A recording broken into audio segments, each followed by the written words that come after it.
0, 1. Let's get Hello started. and welcome to Beyond Top 10 Tennis. My name is Dr. Ashley Berge and I'm your host. If you're not familiar with my work, would like to learn more about it, head on over to AIM8 International, the first tennis lab of its kind worldwide that is centered on delivering top 10 tennis rankings and is 100% backed by science. Look, I'm the author of 13 books behind multiple theories and have been an elite coach for over 19 years and work with athletes around the world, Europe, United States, through Australia. I'm also the world's leading authority in this space with my research coupled with my extensive coaching background, being responsible for landmark findings to deliver the next generation of play.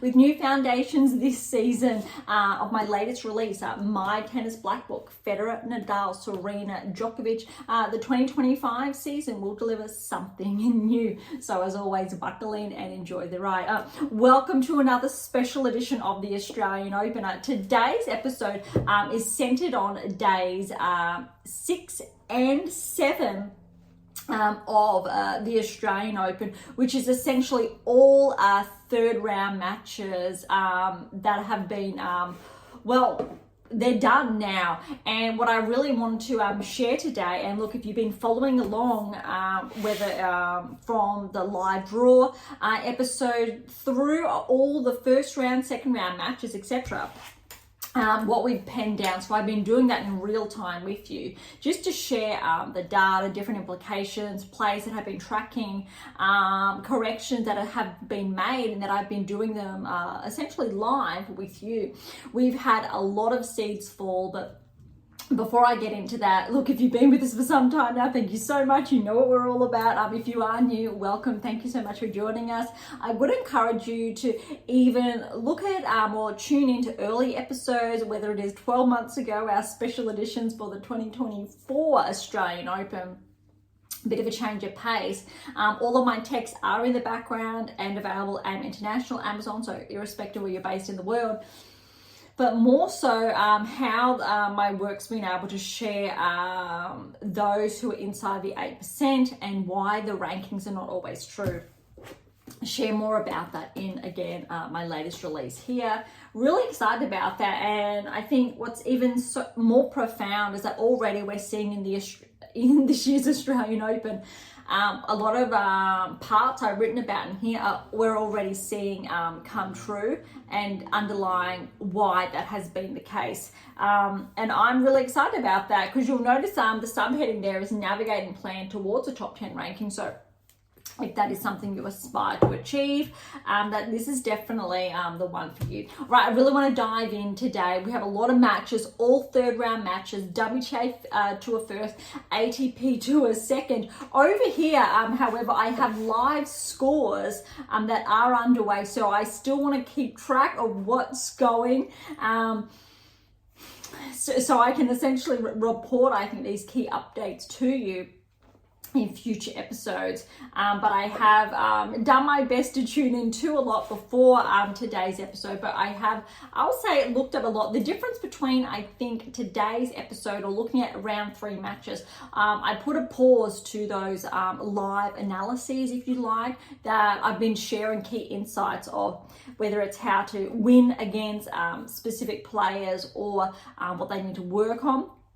I've taken a pause for all third round matches, and this will be kick-starting again in round of 16 matches, and there is a method, or I'll say a logic behind that. But before we get into that again, let's have a look at all of the third round matches that have been underway. So it will be a little bit, I think, quicker running through all of this to begin with, because we won't have those additional insights per matches. All right, Sabalenka, Tauson, she really kicked things off. What I really liked about this, I think this is the first match Sabalenka was pushed by Tauson. Remember, Tauson won Auckland a little bit over a week ago. She faced, obviously, Osaka, had to withdraw. Very close. But look, 7-6, 7-5 in that tie break, and 6-4. It went for just over 2 hours. And look, positive signs for Tauson for the year ahead, or season ahead. Definitely looks like she should be able to finish inside the top 30 if, a very big if, she keeps her current level of play, follows on that current trajectory. Sabalenka, this was a very good sign, I think, to see her pushed and for her to come out of it. I'm looking forward to her next match to see if she amps it up a bit, or if she's challenged again and how she responds. All right, Vekic and Schneider, I'm going to call this one an upset because our data really looked at Schneider. That said, in all fairness, Vekic made Wimbledon semi-finals last year, just missed out, obviously, on that finalist result, Paolini edging her out in the end. Schneider has been tracking sensationally, is on the cusp of the top 10, but look, Vekic was too good. But check out the scoreline. It went for just under 3 hours, 2 hours 58 minutes. 7-6, 7-4, 6-7, 3-7, 7-5. That was sensational. It was neck and neck. So all credit to Schneider for staying with Vekic.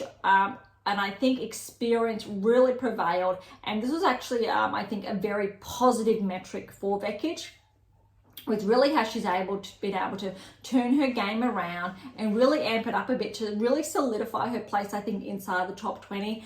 Dare I say, after the Australian Open, Vekic really might edge towards the top 15. And we'll look at the rankings. So I think we have a couple of players that might edge out, which again, we'll learn more about next week when the live rankings obviously are renewed. Well, a little bit over a week. So I'll say about 8 days time. All right, Pavlyuchenkova and Seidman. All right, Pavlyuchenkova was favoured due to her seeding. We know how well Seidman did play about Zen, but look at this, 6-1, 6-2. I think that really goes to show how well Pavlyuchenkova plays, 27 seeds. She's been inside the top 30 for a number of seasons now. Previously, she's been as high inside the top 15. I don't believe Pavlyuchenkova has been inside the top 10. If she was, it was very briefly, but she's been comfortably inside the top 15, I think, for a while, top 20, and still top 30. Former French Open finalist, and this was a very positive result. I'm not too sure the last time she made the round of 16 in Melbourne, so very exciting for her. And I think with this result, potentially Pavlyuchenkova, I'm not sure if she will get inside the top 20 depending on her next round, but I think she's definitely getting close, and with how she was playing, I think she definitely deserves to be bumped inside the top 20, between that top 20 top 15 range, not quite inside the top 15. All right, working our way through. Next, Gauff and Fernandez. This was a really good match from Gauff. Fernandez stayed with Gauff for the most part of that first set.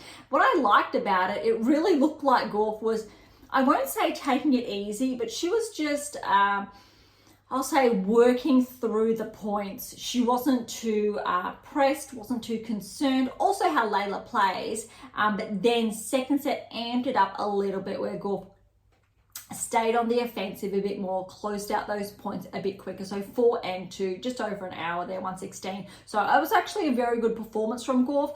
Wasn't as pressed as much, for example, as Sabalenka, and was really able to, I think, hit more balls, which was a positive sign. All right, next one, not necessarily an upset, but I'll say it is Osaka was the higher ranked player over Bencic.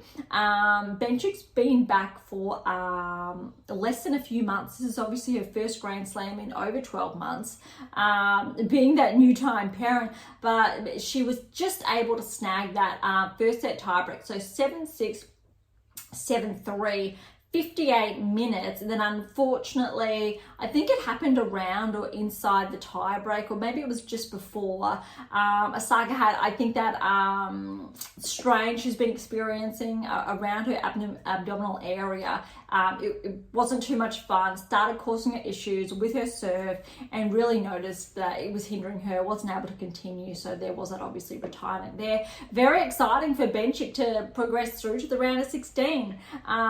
It's really very impressive, and even though Bencic does have a protected ranking, and I think her live ranking is outside the top 200, making, I think, the round of 16 at a Grand Slam will definitely bump, I think, Bencic inside the top 100, but how she's playing, it's at the top 20 level, and that's very significant. So I do hope the rankings do show that, protected ranking or not, and that she does reap those rewards because how she's playing was very impressive. All right, the biggest upset, I think, on the women's side for, I'll say day 6, not day 7, because there was another very big upset there, Pegula Danilovic. So remember, I'll say the last quarter of last season, I was sharing how Danilovic really started to track, had some impressive results to her name. This season, she's really amped it up a notch. We know her ranking spiked from inside the top 100 to I think she's almost or is inside the top 50 or thereabouts. Look, on paper, Pegula, this was really her match, but Danilovic, look at this 7-6, 6-1, 7-3 in that tiebreak, but she really ran away with it in the second. Interestingly, aside from Pegula's finals result at the US Open, this isn't that surprising. 2024 season, we didn't really see Pegula live up to her top 10 ranking until just before and at the US Open.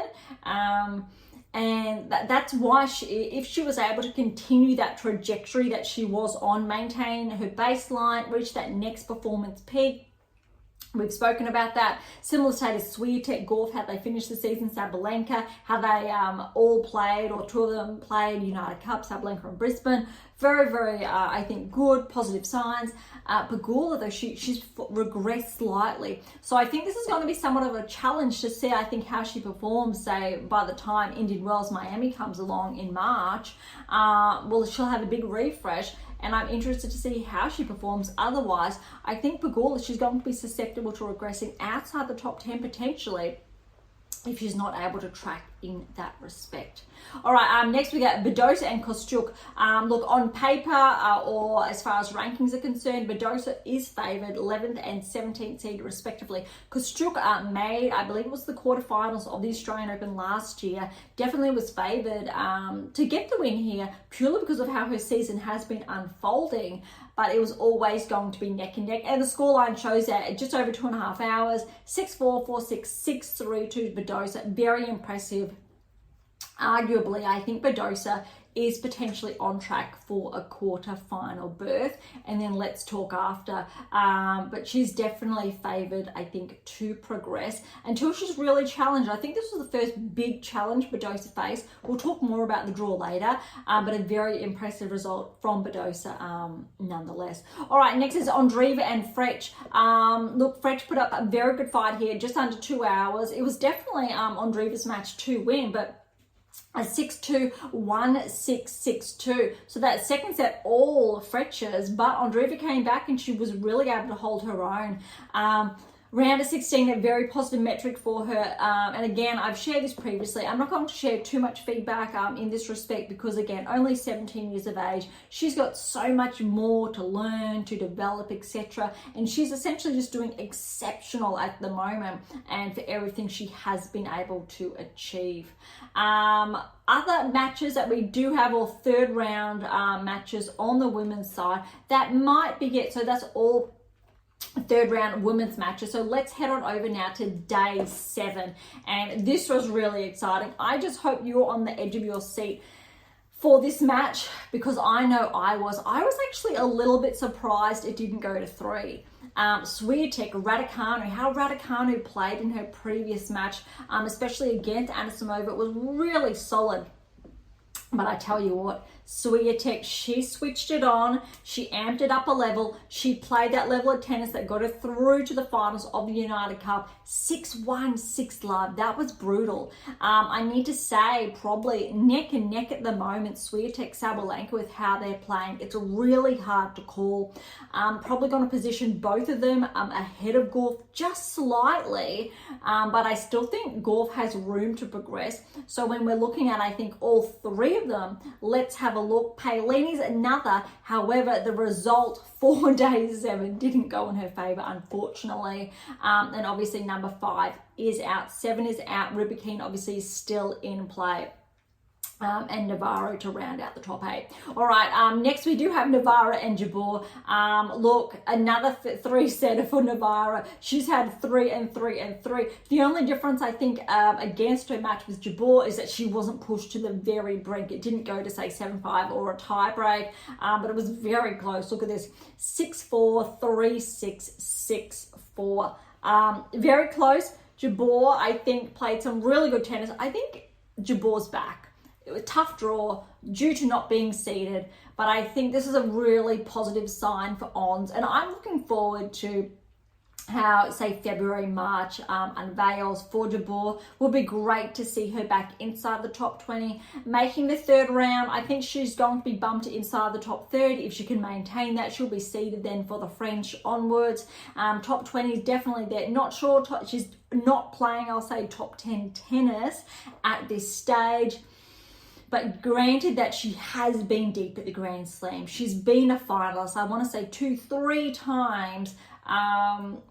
She's still got it. And I really hope this season we can see more of that. But well done to Navarro getting through that one. It definitely wasn't easy. All right, Rybakina and Yastremska. This was definitely looking towards a 3-setter. Yastremska did make the semi-finals last Australian Open, really kickstarted her year and her ranking. But look, Rybakina, she just played a clean game.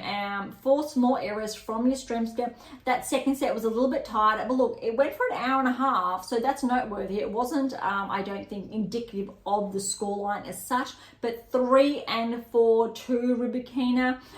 Look, it looked like Rybakina's, look, her movement wasn't the best. Definitely, I think, an area the likes of a Gauff, Sabalenka, Swiatek can potentially take advantage of. But other than that, I think Rybakina's game was relatively tight-knit, which is going to pose a bit of a danger for future opponents.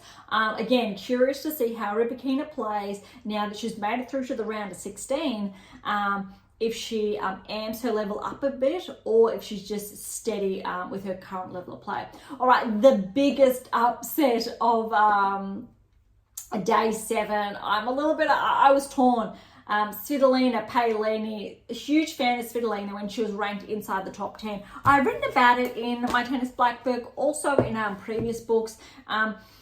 Arguably so, Svitolina is one of the most successful tennis players just not to have won a Grand Slam. She's been ranked inside the top 10 before she went on maternity leave, started a family. So she obviously took a little bit of time away from tour. Prior to that, she was very consistently for probably a good 7+ seasons inside the top 10. When Serena Williams was at her peak, other players were winning Grand Slams. She was making quarters, semi-finals quite consistently. Just wasn't able. I believe last year even, Svitolina made it to the quarterfinals of the Australian Open. Just missed out, I think, on that semi-final spot. I believe it was quarterfinals, semi-finals, unless it was semi-finals, finals. It was very close. She was favoured, but she had to withdraw very early on in that first set, I recall, at the 2024 Australian Open, because whether it was an ankle roll or I think it was her back, something happened, but she got very, very close, and I think she would have been favoured on paper, or at least put up a really good fight. But look, this win over Paolini was huge. Paolini, look, she played great tennis first set, 6-2. Svitolina came back in the second. She was leading, and then I think Paolini was able to get a few more games. Svitolina took it 6-4. Come the third set, I think Paolini ran out of gas, in all fairness. Svitolina, she kept going. I don't think something was 100% with Jasmine, but we're yet to know if that was the case. But it definitely looked like Paolini wasn't able to run as much, wasn't as consistent in her game, wasn't hitting her shots as much, and Svitolina just maintained her level.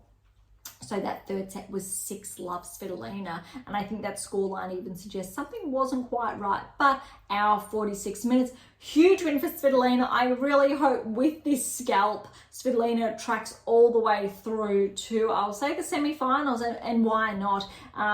If she goes further, you have to be in her corner to win a Grand Slam, especially with how her career has unfolded. She's definitely, I think, one of those players that is very underrated from historically the data and how that's panned out. All right, Keys and Collins. This was set up to be a huge match, potentially go to 3. I think Collins on paper was favoured. That said, Keys 19th seed, ranking she is 14. Seeds came out before. Keys did win in Adelaide. Remember, she did win over Pegula, but it was relatively close. Pegula didn't maintain that peak. Keys has been able to maintain her peak from Adelaide onwards. Very good win over Collins. It really was the server's game. There wasn't that much in it, in all fairness. Very small margin for errors. 4-4 to Keys, good match. But Collins, look, she still played steady, but Keys a little bit more consistent. The last match, I think we've got 2 more, I believe, the third round to touch on. Kasatkina Putintseva. Definitely thought Putintseva was going to push a little bit more. We saw that in the first set, 7-5 to Kasatkina. Kasatkina, she really lifted her game in that second set, 6-1. I believe this is Kasatkina's first round of 16 result. I'm not sure if that is at the Grand Slam level or just at the Australian Open, but what we know about this, or what I can share, is that historically, as far as the rankings are concerned, Kasatkina does not correlate with the top 10 ranking when we're looking at Grand Slam metrics because of that success rate. It just has not been there. It's been very early rounds. Her success has been in the in-between tournaments. And so when we're looking at the best players in the world, the Grand Slams are very significant. However, this changes things, because with Kasatkina making the round of 16, let's see if she can go a little bit further. Can she make the quarterfinals or semi-finals? Obviously, she's holding up her end of the bargain with her ranking, which is great, because we know, say, the top 16 players in the world technically should make the round of 16. That's not the case. But Kasatkina, 9th seed, 10 in, obviously in the rankings, with Krejcikova not playing the Australian Open. A very positive sign. Putintseva, she was able to push Sabalenka in Brisbane, remember. So a very good match, I think, or result for Kasatkina. All right, next is Lies and Christian. And I tell you what, I'm so excited. Again, you would have heard me share, I think, a breakdown, also key insights on Lies in those first round matches, even second round, and I really was rooting for it because, and I need to be clear about this, the metrics that I saw and what I reported on. And I've done this with Schneider and Danilovic, for example, how Badosa's been tracking why she's progressing and why she's progressed to just on the cusp of the top 10. So many players. You need to pay attention to Lies now this season and how she's going to track. Rank outside the top 100, lucky loser, but we're looking at those metrics. And when science comes into play, the data comes in, looking at those key movement parameters, Lies has many positive signs. Obviously, she's not at those optimal performance metrics yet, but she's got, I think, very good, big positive potential there. She got through 4-6, 6-3, 6-3, 2 hours, 25 minutes. Look, Christian played a really good match. She took that first set very solid between both players, but look, made it around a 16 result for Lies. And look, she's got Kalinskaya to thank for that, because Kalinskaya withdrew. Lies, luckily she was around and she got the direct entry. And look how it's worked out. Round of 16 is stellar. I'm not too sure yet who her next opponent is. Actually, I do know. And she is going to have a very uphill battle. Needless to say, I think a round of 16 she can build upon. I'm not too sure if she will be able to get to the quarters. Swiatek is her next opponent, I do believe. But a very, I think, positive sign there for Lies moving forward this season. All right, next we have, I think this is the last one of the women's third round matches, Kudermetova and Haddad Maia. On paper, it was Haddad Maia at the 15th seed. Kudermetova was too good, 6-4, 6-2. However, just under, well, it was an hour and 46 minutes, so it wasn't, I think, as indicative as the score line suggests. But well done, I think, to Kudermetova. I also reported on key insights previously, and I think it was the first or second round, how Kudermetova was playing. And definitely, I think, without a doubt, I can say Kudermetova, her current level does not correlate with her current ranking around that 70 range. She's playing Akinter top 30 without a doubt, and she's got signs. She's been showing this Australian Open top 20, not quite top 10. We're seeing some there, but obviously that comes down to frequencies, key metrics, consistency, etc.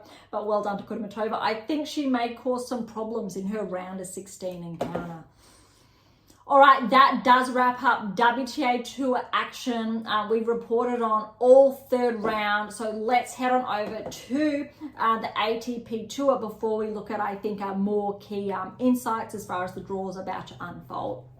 We'll continue to. All right, Alcaraz and Borges, and you would have heard me say in our last episode that Borges was undoubtedly going to take a set off Alcaraz, and that is what happened. It was very close, just under 3 hours though. Alcaraz with the win, 6-2, 6-4, 6-7, so 3-7 there, 6-2. Borges did a very good job. Alcaraz was able to lift his game, and if we're looking at previous first, second round score lines for Alcaraz, he wasn't really pushed, maybe in one set or two over those two matches. But really, I think Borges pushed, I think, Alcaraz in at least 2 of those 4 sets. And again, Borges made the round of 16 in Australia last Australian Open, and he did it, I think, at 2 or 3 at least last season at the Grand Slam level, so a very positive sign. Wasn't that easy, I think, as insinuated. He's just outside the top 30. I think he's around 33, 34 in the rankings.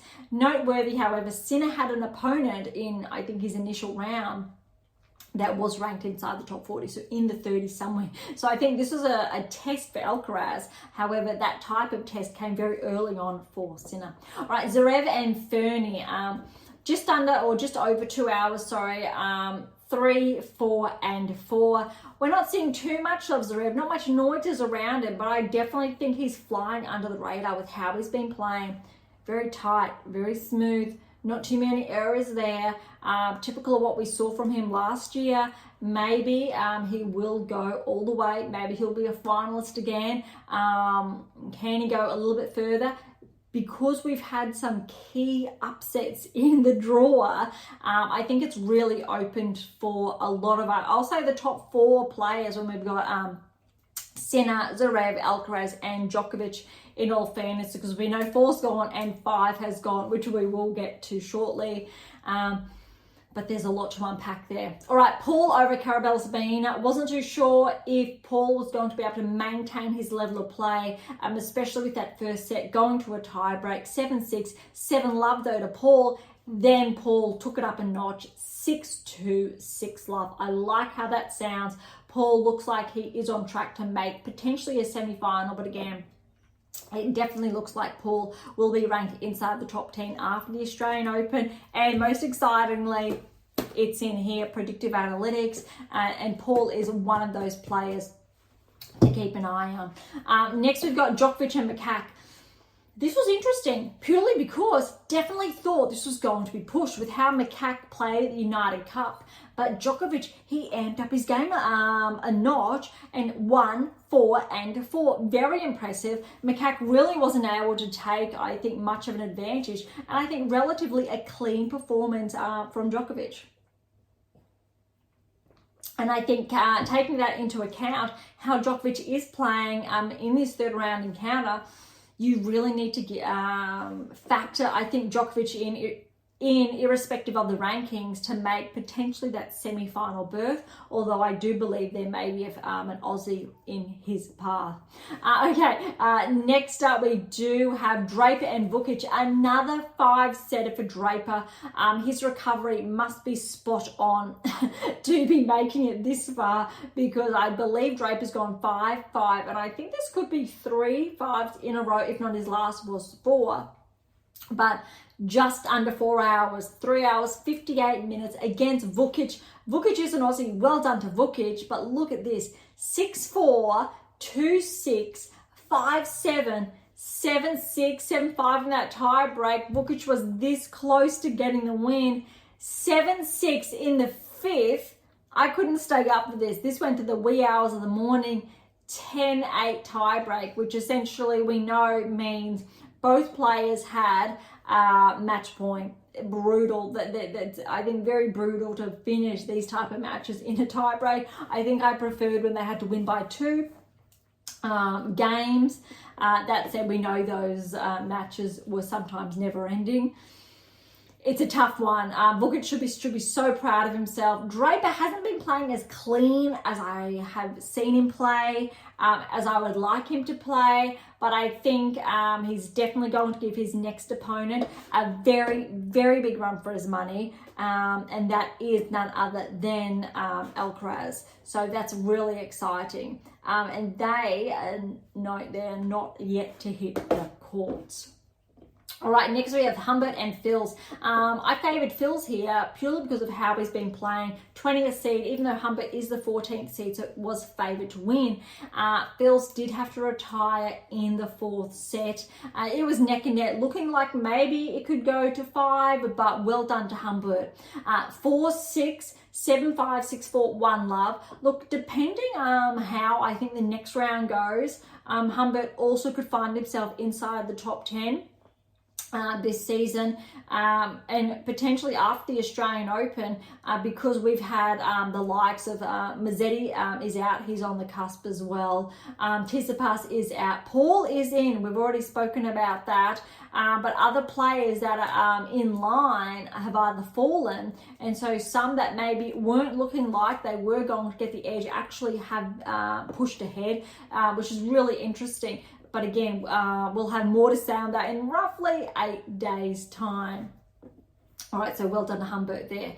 Other matches we've got on the men's side is we've got Davidovich Fokina over Menzies. I favoured Menzies here, but look, it was neck, 3.5 hours. 3-6, 4-6, 7-6, 9-7. And that really shows, I believe Menzies, when I was watching this, had a match point in that tie break. Davidovich Fokina, oh my goodness, he secured it, went on the next 2 sets, 6-4, 6-2. So he came back from 2 sets to love down. That was incredible to watch. Highly, I think, commendable there, but really, really impressive tennis.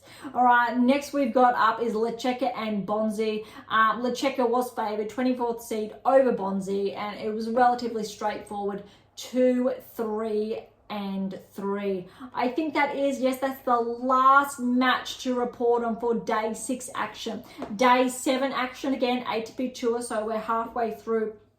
Michelson and Kakanakov. Kakanakov was favoured, but remember Michelson, he was making some inroads last season. 6-3, 7-6, 7-5, 6-2 to Michelson. That's huge. I believe that's Michelson's first round of 16 result at the Grand Slam level. Will definitely help his ranking. Arguably or potentially we'll see Michelson bump it inside the top 30, if not after the Australian Open, depending how far he tracks, potentially mid-season. If he maintains his current level and trajectory. Very impressive. Kakanakov, definitely I'll say wasn't at his level, but Michelson, well done. Just over 2 hours there. Next, Dimonor and Cerulundo, 4 sets. Dimonor lost that first set, so Cerulundo, well done. He took that 5-7, that second set, 7-6, neck and neck, 7-3 in the tiebreak to Alex, then 3-3, just under 4 hours. I think that match was a lot closer than Alex anticipated. I would have been inclined to say that would have been Alex in 3 sets. Cerulundo really delivered. I think he amped up his game for this one, but a really good, I think, match for Alex to be tested and just to really find, I think, his rhythm. All right, the biggest upset we've got for day 7, Fritz and Monfils. We know Monfils won in Auckland, so a little bit over a week ago there. But oh my goodness, this match was huge. Fritz got that first set, so 3-6. Monfils he kept at it, 7-5, and was able to obviously break Fritz's serve. Just the once, that's all it took. No breaks in that third set, 7-6, but in that tie break, 7-1 to Gale, 6-4. Again, just one break of serve, and that was very early on, I believe, in that 4th set. I was watching, but there's a lot of matches that I have looked at, covered, so I don't recall every single detail, but it was very impressive nonetheless. nonetheless. All right, Sinner and Garon, similar to Michelson, Garon has been tracking as well. However, unlike Michelson, he wasn't able to progress forward. In all fairness, he had a very big task with Sinner. A little bit over 2 hours, so 2 hours, 1 minute, 3, 4, and 2. We've seen Sinner really just play some nice, smooth tennis. I haven't really seen him pushed yet. I would like to see someone be able to really push Sinner, but I'm not sure if we're going to see that until we get to the maybe quarterfinal, semi-final stage. Next we have Shelton and Mazzetti. Mazzetti was on paper the one to win. I put Shelton to progress through 21st and 16th seeds respectively. 6-3, 3-6, 6-4, 7-6, 7-5 in that tiebreak to Shelton. Very close, just under 3 hours. I'm looking forward to seeing some of Shelton's best tennis when he played at the US Open. I think it was 2 seasons ago now. Made that semi-final berth, skyrocketed up the rankings. He was inside, I think, the top 15 or just lightly. And then he's regressed the last, I'll say, 6 months, just outside the top 20. And I think he's going to bump inside. But with this round of 16 result, Shelton should be able to bump himself back inside the top 20, maybe around that 17, 18 range, maybe higher, purely because we've had a number of players inside the top 20 already drop away. All right, last match to report on, 3.5 hours or thereabouts, Rune and Kekmanovic. Kekmanovic was looking, I think, favoured come the 4th set. Check out this scoreline though, 7-6 to Kekmanovic, and that was 7-5. Rune got the second, 6-3, 4-6 in the third. So Kekmanovic took the third, and then Rune ran away with his next 2 sets. But look, that 4-4 scoreline is not indicative of, I'll say, anything quick. It was a long, close, tight match. Kekmanovic played some really good tennis. Rune held his own. Let's remember Rune was ranked top 10 last year. He hasn't really been able to play consistently or progress consistently at the Grand Slam level. Over, I'll say, the last season, why we saw that regression outside the top 10. But I'll say he started to amp his game up, and he's been playing some good tennis again. After, I think, the Australian Open, making this round of 16 berth, granted that Tsitsipas is out, being 11 in the world, and Paul, then Rune are on the cusp of the top 10. Depending how both of these players track, they could very well find themselves ranked inside the top 10 after Rublev and Dimitrov then would find themselves bumped outside the top 10. And that's very noteworthy, I think, to remember. Also, we talked about it in my Tennis Black Book, or I have, and shared the data and how you can look at applying, I think, those key metrics in your game to progress too. All right, the last match, no, we got 2 more to report on to wrap up the third round. That's Teen and Moutet. Either one of them were going to make their first round of 16 result at the Grand Slam level. Teen, the qualifier, and look at this first set, 7-6 to Teen, the tie-break score, and I watched this, 12-10, huge. Then Teen was able to get the next 2, 3-3. That was a huge match. A bit heartbreaking, obviously, for Moutet, but Teen, he's a qualifier. Absolutely huge tennis played. All right, next, Sonego and Marazan to round up all the third round matches. Sonego was favoured, purely I think it was based on rankings. I had him to progress through 6-7, 3-7, 7-6, 8-6, then 6-1, 6-2. So those first 2 sets were neck and neck, could have gone either way. And I guess it's fair to say that Marazan, he just ran out of, I think, fresh legs in those final, or that 3rd and 4th set. Sonego, he had the legs to keep going. Huge to wrap it up with that 1 and 2. All right, that's all of the third round matches. Oh my goodness, we made it. I wasn't too sure how long that was going to take, how we would get there. But look, let's have a look at what's in store for day 8. There's a lot, but even better, let's have a look at how the draw has panned out, because it's been really impressive. We do have matches unraveling as we're going live today, but heading on back over to the WTA Tour, Sabalenka and Andreeva to face off in the round of 16.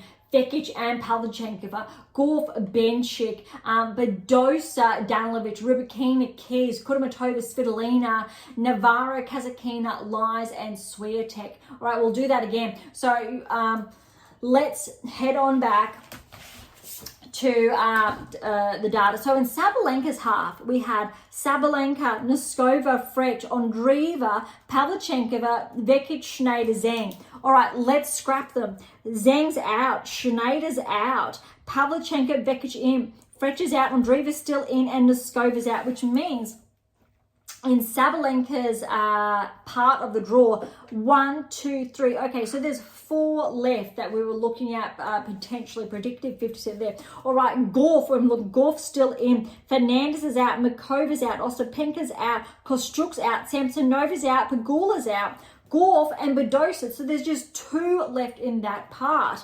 I'm just going to go 4. And then we've got 2. All right, in Navarro's section of the draw, Navarro's still in, Sakari's out, Azarenka's out, Kazatkina's in, Alexandrova's out, Pudtintseva's out, Kalinskaya did not play, so crossing her out, and Swiatek. So you've got 3 there. Then, all right, in Rybakina's part of the draw, we had Rybakina. We had Yastremska out, Keys is in, Collins is out, Svitolina's in, Bulta's out, Haddad-Mayer is out, and Palini is out. 1, 2, 3 left there.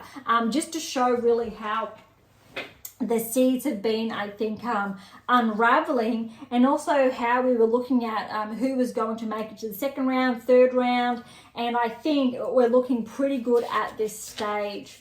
All right, let's do the men's while we're working through this. There is a method to this madness, just so we can keep, I think, WTA and ATP on the same, I think, trajectory. All right, in Sinner's part of the draw, Kaboli is out, Kaknikov's out, Rune's still in, Cirilundo is out now, Herkax is out, Tispas is out, Diminor is in. 1, 2, 3, 3 left in Sinner's section of the draw. Fritz section of the draw, Fritz is out, Mapesh Pericard's out, Shelton's in, Mazzetti's out, Poprin's out, Tifo's out, Rublev's out, Medvedev's out, and I tell you what, that leaves 1 in Shelton's section of the draw. That's a big opening before we get to the draw. Okay, excuse me. In Djokovic's section of the draw, Djokovic is in, Makak is out, Lecheka, hold on, I believe, I'm just going to double check here. Lecheka's in, and they will face off in the round of 16. Dimitrov is out, Draper's in, Korda's out, Thompson's out, Alcaraz. So, Djokovic, Lecheka, Draper, Alcaraz, that is 4. That's probably the biggest section. So let's have a look now in Rudd's section of the draw. We've got Rudd's out, Igor Alisima is out, Tabilo is out, Paul's in, Baez is out, Phil's is out, Humbert's in, Zarev's in. So that's 1, 2, that's 3 there. All right, so men's side, so ATP Tour, 3, 1, 4, and 3. Women's is 4, 2, 3, and 3. You can do the math with me. 7, 8, 9. All right, so all up, I'm just going to 7, 8, 9, and there's 12 all up on the women's side, so WTA Tour. We've got 3 and 1, so 4 and 4, there's 8, 9, 10, 11 on the men's side. All right, so 12 and 11 respectively. That's pretty good, actually. That's neck and neck. If we're looking at this between the second round, third round, first, second round, the men had more seeds drop off, more players that we looked at progressing in contrast to the women's side.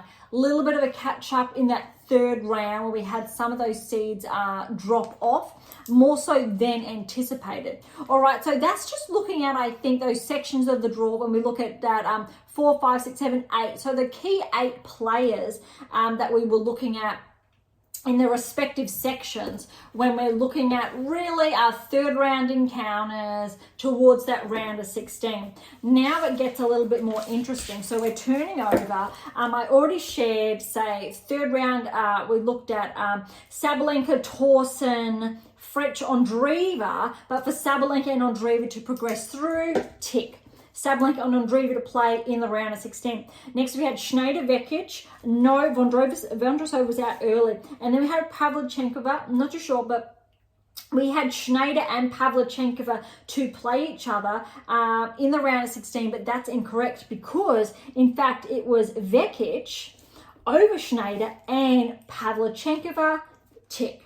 Okay, hopefully you're following along. All right, now then we had Gorf Fernandez, and we did have that encounter, third round, Osaka Benchik, and rather than seeing Osaka through, because of that withdrawal, Benchik, so we're seeing Benchik and Gorf in the round of 16. Next we had Badosa Kustruk. Badosa progressed through, and we did have with the analytics Badosa to track. However, Pegula was meant to track through, but it was Danilovic. So we're going to tick that one there, Badosa and Danilovic.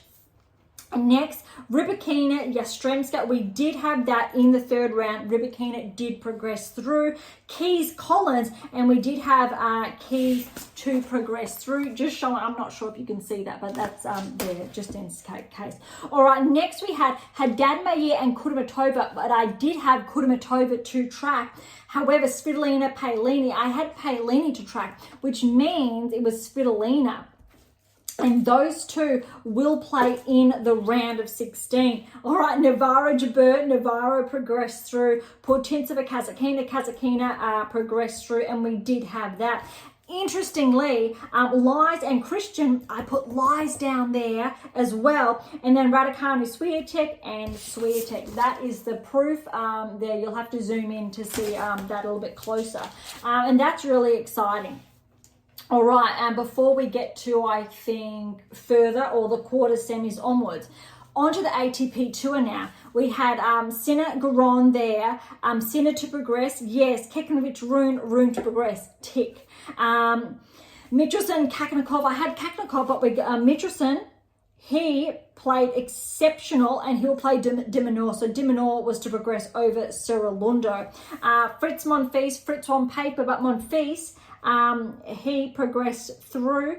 We had Shelton and Mazzetti, and Shelton to track, and Shelton did track through.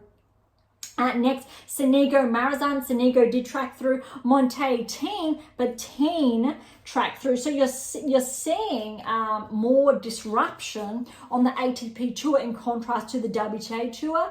And this pattern was projected late last season. Djokovic Makak for Djokovic to track. Lecheka Bonzi, and for Lecheka to track, they will meet later today. Draper Vukic, Draper to track. Borges Alcaraz to track. Alcaraz and Draper are live or on shortly as we are going live.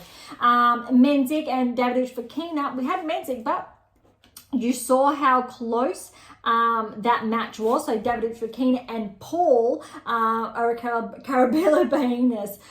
So they will face off in the round of 16. Humbert Fils was meant to. He had that retirement there. Humbert was able to, I think, get some really good sets under his belt, and then Zverev Fernley. So Zverev tracking through there. All right, all of that's penned down there.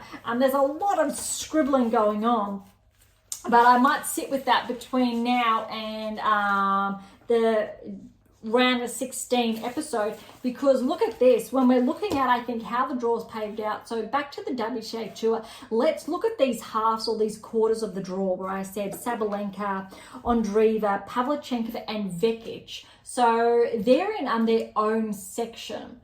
That said, it looks like these players are not, they are here. I'm just thinking aloud, because this is live and we are working through this. Pavlyuchenkova, I'm looking, yes. So in that section where we had all Pavlyuchenkova, Vekic, Andreeva, Sabalenka, they were all in that fourth round, so that round of 16 block. So only two of those players, and that is the toughest women's round of 16 block there, with all those players projected. All right, next, scroll down. Gorf is leading here, and Badosa. So with all the rest of the players that I have touched on, Gorf and Badosa were the key players in that section of the draw, or on paper that could progress. So we will see if the data's correct if these players have tracked through, say, to the quarterfinals. Next, as we scroll down in Navarro's section then of the draw, actually no, it's Rybakina's section of the draw, just how I've written it down a bit differently. Rybakina, Keys, and Svitolina. So that's 3 of those players there. So 3 potentially, or at least one of those players will be tracking through to the quarterfinals.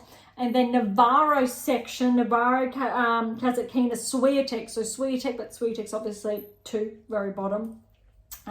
We should see 2 of these players as well. There is 3, but there still is a chance for Swiatek's section, still a chance for seeds, top 10 seeds to track. Rybakina's section, we will not see a top 10 player play a top 10 play in the quarterfinals. Rybakina is the only top 10 player. That draw's opened up because Paolini did fall and Collins did fall. Rybakina arguably has the easiest section of the draw. Similar with Gauff's section of the draw, she's the only top 10 player. Badosa's just slightly out, but still only top 10 player. So Gauff, Rybakina, easiest draws per the top 10. Sabalenka, also easiest draw of the top 10, only 1 player, which is her, inside the top 10 for the quarterfinals, which means for all the Swiatek fans out there, Swiatek actually has the hardest round of 16 section. And obviously moving on, the potential quarterfinal, Swiatek has the most difficult path on paper per top 10 rankings. So let's remember that hardest. I'll just pen that down. Hardest section. And I just said, there's only 1 top 10 in Rybakina's, only 1 top 10 in Gauff's, and 1 top 10 Sabalenka. Sabalenka arguably has the easiest per the rankings. Let's pen that down. Easiest. And then I will go easy. Easy for Gauff's and easy per top 10 Rybakina. So that is a very big contrast. All right, let's see how the men's draws pan out. All right, quarterfinals potentially in Sinner's section of the draw. So turn over the page. Sinner, there are 3 of 4 seeds in this section of the draw, but there will potentially be 2 top 10s, which could be Sinner and de Minaur. So 2 top 10s are still in Sinner's section. Before we go to who has the hardest, let's break it down. All right, Monfils, Shelton, Sonego, Teen. That's the easiest section of the draw. There are no players here seated inside the top 10. Let's put down easiest. Without a doubt, that is the easiest section of the draw. No, 0 top 10 players. That's huge because we've seen in this section Fritz fall and Mazzetti fall at that stage. All right, Djokovic's section of the draw, there is still the potential for 2 top 10s, which means Djokovic and Alcaraz are on a collision course for the quarterfinals. 2 top 10s, which means Sinner's section has the potential for 2 top 10s as well. So I'll say that's neck and neck from that perspective. I'm going to go, just put similar times 2 for both of these parts of the draw, but I believe it does get easier now because Zverev's section of the draw, just one top 10 as well, that's Zverev, so that is also easiest, but second, because there is a top 10 player, which is Zverev. Shelton has a path. How exciting is that for Shelton to potentially make his second Grand Slam or quarterfinal, potentially a semi-final there, because he is the player favourite. He needs to get past Monfils though. That's huge. But that's really interesting when we're looking at, all right, let's break down as far as seeds are concerned, how many top 10 WTA players are left. We've got Sabalenka. When we're looking at round of 16, we've got Gauff still in action. Rybakina still in action. Navarro, Kasatkina still in action. Swiatek. So there are 6 times WTA seeds at the round of 16. All right, as far as the men's are concerned, how many do we have? We've got Sinner. We've got Alex, so Diminor for those who are not familiar. We've got Djokovic, round of 16. We've got Alcaraz, we're up to 4. And Zverev, look at that, 5. All right, so 5 times ATP seeds at the round of 16. This time last year, I believe it was a little bit different. ATP was ahead, so WTA Tour players are maintaining that hold ahead of ATP Tour players. These metrics I find very interesting because it does tell a story as far as the top 10 rankings are concerned as the year obviously progresses. So WTA is leading as far as, but okay, let's track on back because the likelihood of these players progressing. So if we go back to the WTA Tour, likelihood that we will in the quarterfinals see a top 10 player in, Sabalenka's half. Gauff's half, we should see a top 10 player. Both of them are the only ones in their respect. Rybakina is still there, so potentially will make a quarterfinal, but they will be new. But definitely, Swiatek is the only half that will have more than one, so 2 top 10 players there. Potentially guaranteed if Swiatek tracks, because she'll play Navarro or Kasatkina. Lice could cause a huge upset, but just going on paper there. But it looks like, all right, let's do some live analytics with you. If I say, for example, we're going to do this, Swiatek through to the quarters, Swiatek tracking and Navarro. So I'm going to say we've already got the round of 16 quarters now, and I did promise you at the beginning of the episode we would do this. Let's go Kasatkina over Navarro. That's tough, but Kasatkina is playing some very good tennis. Navarro, as far as the data is concerned, Navarro really should be tracking. Kasatkina's been playing very clean. Well, this is a tough one, this neck and neck. I'm going to, maybe there's going to be an upset. Kasatkina, purely because how she's been playing this Australian Open. Navarro's been challenged. It's really going to go either way. And Swiatek, then you need to favour over Lies. Swiatek, Kasatkina for a quarterfinal. Next, and we are going bottom 2 up. Svitolina, Kudermetova. That's tough. You need to put experience there, and Svitolina. Kudermetova could cause an upset. Svitolina, though, I believe Kudermetova, when she was inside the top 10, Svitolina probably was there. Even though it was very briefly. Next, let's go Rybakina and Keys. Let's put Keys there. Let's say there's going to be an upset. Keys has been playing some great tennis.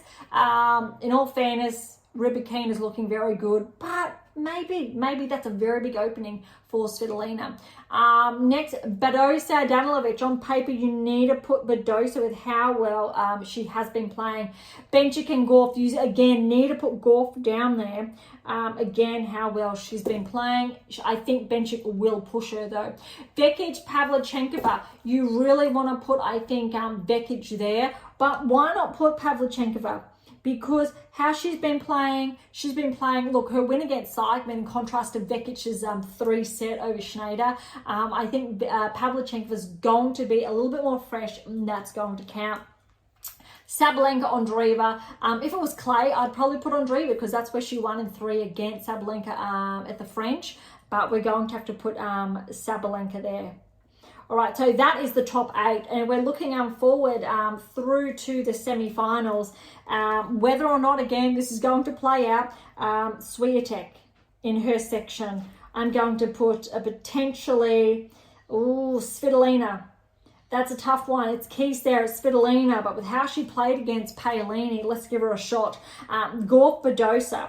I'm going to put Gauff there, and I'm also going to put Pavlyuchenkova Sabalenka. I'm going to put Sabalenka. And if we're looking a little bit forward, why not put Swiatek? And potentially, I'm going to put Sabalenka only because of how she's been playing. It could go either way, but it would be amazing to see the number 1 and number 2 seed play off in the championships. All right, quarters, I think, as far as the men's are concerned, let's have a look. What are we playing out? And we will check on this in future or the following episode when that comes out. We've got Sinner, Rune, Michelson, de Minaur. We need to put Sinner and de Minaur for the quarterfinals. Monfils and Shelton, that's a huge match. Sonego, Teen. We need to put Shelton there. As much as I'd love to see, I think Monfils out. There is roughly, there's 10, 18, 17 years between the two of them. That's neck. It could be Monfils. Shelton, Monfils, that's tough. I'll put down Shelton, but this is my word. It very well could be Monfils. Sonego and Teen. I'm probably going to put Sonego down. Pure, actually, it's really tough. This is a tough one because Teen's coming off a 3-set. Sonego, let's put Teen. Let's put a qualifier. Why not? And we'll have 2 Americans potentially then in the quarterfinals facing off against one another. Djokovic, Lecheka, need to put Djokovic through. And then we do have Draper and Alcaraz. I'm going to put Alcaraz through to the quarterfinals, but mark my word, I believe Draper could very well, I think, push Alcaraz. I don't know how far that could be, whether it's 4 or more, but I think that it could be very interesting nonetheless. Davidovich, Fokina and Paul, on paper, need to put Paul through. Humbert, Zverev, need to put Zverev through. All right, semi-finals. Let's have a look at this. Look, this is tough. Sinner's been playing some really good tennis. As an Aussie, I would love to see de Minaur through. On paper, I need to put Sinner. Unfortunately, I need to put Sinner down there purely because how he's been playing. It could change with how he plays in his round of 16 match, because again, these are just, we're looking at potentials. All right, Shelton, Teen. Let's go Shelton. This is all potential. And then Djokovic, Alcaraz. I think you need to put Alcaraz down there. But I still think Djokovic has a shot, especially with Murray in his corner. You need to give him a shot. Zverev and Paul, look, I'm going to put down Zverev, and it very well could be Paul. And I also am that uncertain about, I think, the ATP results because there are so many players, I think, in the round of 16 that could really mix up these quarter results and change those semi-finals. But you're really left with, look, 3 of the best players in the world plus Shelton because of how that draw really has panned out. But again, all notes, all just seeing how the data's going. But most importantly, how these players have been performing over the last, week now, or early parts of the season. There are some parts I don't really disagree with. I disagree with because de Minaur could definitely get the win over Sinner, I think. Amps it up a bit. Shelton most likely, but I also think Monfils could get the win over Shelton. Djokovic, Alcaraz, I believe Djokovic could still win against Alcaraz. Remember that Olympic gold, the gold medal match. And also Paul Zverev. Paul, I think, has potential to push Zverev. Zverev just might be the player to beat that set at this stage. But Paul also could be too good. As far as the women are concerned, Kasatkina, depending on Swiatek's level, Keys, Svitolina, it could very well be Keys. Obviously, on paper, it actually is Keys. Badosa, Gauff, look, Badosa could cause an upset, definitely. Depending on how I think Gauff plays or what her level is like in her round of 16. Pavlyuchenkova, Sabalenka. Look, Pavlyuchenko's got nothing to lose. Sabalenka's are obviously favoured, but I think it's going to be really interesting. All right, I'm going to wrap it up because I need to get back to the tennis to be able to report more results for you in, I guess, our round of 16 episodes. So thank you so much for tuning in. To grab a copy of my new release, My Tennis Black Book, Federer, Nadal, Serena, Djokovic, Navigate and Plan towards a top 10 ranking, head on over to AIMA International or Amazon, irrespective where you are based in the world. For any comments or questions, head to AM8 or Topic Thread, or leave comments directly on YouTube or Spotify. To interact with Beyond Top 10 Tennis, catch up on our blogs, or to sign up to my newsletter. All links are in the episode notes, as well as how to access Pink Octopus books or Spruik. If you enjoyed today's episode, please subscribe, like, share, and all of the above. Beyond Top 10 Tennis exists for you, so please consider sharing us with those you know near and far. And if you're serious about heading towards a top 10 ranking, or want to know what you're missing to secure that maiden Grand Slam or more, don't be shy and come and say hi. Okay, on that note, thank you so much for listening. I am so incredibly grateful. I'm your host, Dr. Ashley Morgan Berge, and this is Beyond Top 10 Tennis.